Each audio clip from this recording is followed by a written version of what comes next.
নমস্কার সকলকে, আমি প্রিয়াঙ্কা আবার একটা নতুন ভিডিও নিয়ে চলে এসেছি। আজকে দেখাবো ক্রিসপি চিলি বেবিকর্ন। এটা কিন্তু খেতে দুর্দান্ত হয়। বাড়ির লোকেদের যদি এই রেসিপিটা বানিয়ে খাওয়ান, তারা বুঝতেই পারবে না চিকেন খাচ্ছে না বেবিকর্ন খাচ্ছে।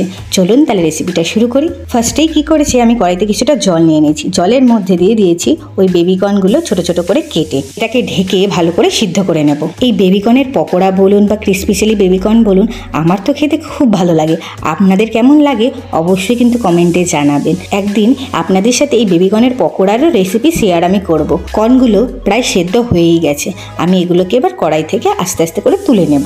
আমি এই রেসিপিটা যখন বানিয়েছি, আমার বোনরা তো বুঝতেই পারেনি ওরা বেবিকর্ন খেয়েছে না চিকেন খেয়েছে। ওরা ভেবেছে চিকেনই খেয়েছে। আমি যখন বললাম এগুলো চিকেন নয়, এগুলো বেবিকর্ন, ওরা তো শুনে পুরো অবাকই হয়ে গেছে। দেখুন, আমি কর্নগুলোকে কিছুটা ঠান্ডা করে নিয়ে তারপর ওর মধ্যে দিয়েছি একটু আদা রসুনের পেস্ট আর একটু লঙ্কার পেস্ট। তারপরে দিয়ে দিয়েছি এর মধ্যে কিছুটা সয়া সস, কিছুটা চিলি সস আর কিছুটা দিয়ে দিয়েছি টমেটো সসও। এই বেবিকর্নের রেসিপিটা কিন্তু আপনি চাইলে শুধুও খেতে পারেন, আবার চাইলে চাউমিনের সাথেও খেতে পারেন। এটা কিন্তু দুরকমভাবে খেতেই খুব ভালো লাগে। দেখুন, আমি এর মধ্যে কিছুটা কর্নফ্লাওয়ারও দিয়ে দিয়েছি, আর দিয়ে দিয়েছি একটা ডিম ভেঙে, আর দিয়েছি কিছুটা ধনেপাতা কুচি, আর দিয়েছি একটু নুন আর একটু গোলমরিচের গুঁড়ো দিয়ে ভালো করে এটাকে মাখিয়ে নিতে হবে। যতক্ষণ না কর্নের মধ্যে মশলাগুলো ভালো করে মিশে যাচ্ছে ততক্ষণ অবধি এটাকে পুরো ভালো করে মাখাতে হবে। এই ম্যারিনেশনটাই কিন্তু এই কর্নের রেসিপিটাকে আরও বেশি টেস্টি বানিয়ে ফেলে। যেদিন মনে হবে বাড়িতে চিকেনের বদলে একটু অন্যরকম কিছু ট্রাই করি, সেদিন এই রেসিপিটা বানিয়ে ফেলতে পারেন। আমি কড়াইয়ের মধ্যে কিছুটা তেল দিয়ে এইগুলোকে ভালো করে ভেজে ফেলবো। এটা ভাজতে ভাজতে আপনাদের সাথে একটা কথা শেয়ার করি।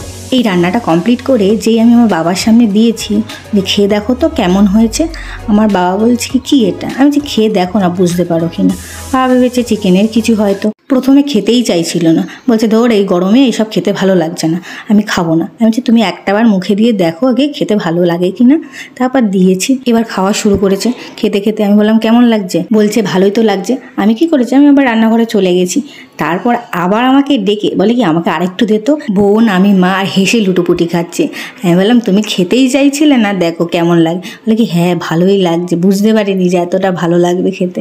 তারপর তো সবটাই খেয়েছে, আবারও দিয়েছি, আবারও খেয়েছে। এবার দেখুন কর্নগুলো পুরো ভাজা হয়ে গেছে, আমি এগুলো কিন্তু তুলে নিচ্ছি। এবার ওই থেকে একটু তেল কমিয়ে নিয়ে ওর মধ্যে দিয়েছি কিছুটা রসুন ফোড়ন। রসুনটাকে দিয়ে একটু ভাজা ভাজা করে নিয়ে তারপর দিয়ে দিয়েছি এর মধ্যে একটু পেঁয়াজ কুচি, একটু ক্যাপসিকাম কুচি, আর দিয়ে দিয়েছি একটু সুইট কর্ন। এইগুলোকে সবগুলোকে দিয়ে এগুলোকে ভালো করে ভাজা ভাজা করে নিয়ে তারপর এর মধ্যে দিয়ে দিয়েছি একটু নুন দিয়েও আবার ভালো করে ভাজা ভাজা করে। রেস্টুরেন্টে এইসব খেতে গেলে রেস্টুরেন্টের সবজিগুলো অত ভালো করে ভাজে না, আমার ঠিক এটা ভালো লাগে না। তাই আমি বাড়িতে কী করি, সবজিগুলোকে ভালো করে ভেজে নিই যাতে এটা খেতে বেশি টেস্টি লাগে। আমি দেখুন লাস্টে এবার একটু আদা রসুনের বাটাও দিয়ে দিয়েছি, দিয়েও ভালো করে মিশিয়ে নিয়ে তারপর দিয়েছি soya sauce, tomato sauce, chilli sauce দিয়েও এটাকে ভালো করে মিশিয়ে তারপর ওপর দিয়ে একটু হালকা চিনি দিয়ে একটু লঙ্কার গুঁড়ো দিয়ে আবারও এটাকে ভালো করে মিশিয়ে নিয়েছি। নেওয়ার পর একে দিয়ে দিয়েছি ওই ভেজে রাখা কর্নগুলোকে দিয়েও ভালো করে নাড়াচাড়া করে একটু হালকা জল দিয়ে ভালো করে ভাজা ভাজা করে এটাকে নামিয়ে ফেলেছি। এটা খেতে কিন্তু খুব দুর্দান্ত হয়েছিল। আপনারাও বাড়িতে বানিয়ে খেয়ে দেখুন আর বলুন আমাকে কেমন লাগলো। আজকের মতো টাটা।